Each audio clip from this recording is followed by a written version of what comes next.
نبی علیہ الصلوۃ والسلام نے خود حجۃ الوداع کے موقع پر کعبہ شریف کے حضور نے کنڈے کو پکڑا،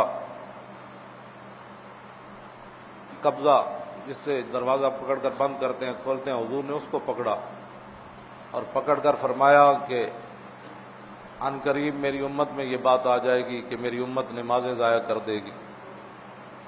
اور میرے خیال میں 1% بھی لوگ تراویح نہیں پڑھتے۔ میں نے جو پھر کر دیکھا ہے تراویحوں کے ٹائم، مجھے تو تراویح پڑھتے ہوئے کوئی نہیں نظر آیا۔ جس مسجد میں بھی چلے جائیں یہی صورت حال ہے، یہ تراویحوں کا حال ہے۔ فرض نمازیں جو ان کو تو اللہ ہی حافظ ہے۔ اور لوگوں کو کس منہ کی عید بنانے کے لیے تم خریداریاں کر رہے ہو نماز کے ٹائم اور تراویحوں کے ٹائم؟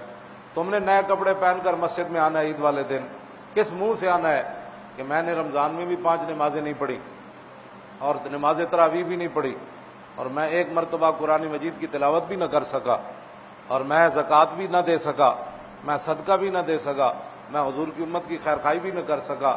کس منہ سے نئے کپڑے پہن کر تم عید والے دن آؤ گے؟ کس منہ کے لیے کپڑے خرید رہے ہو؟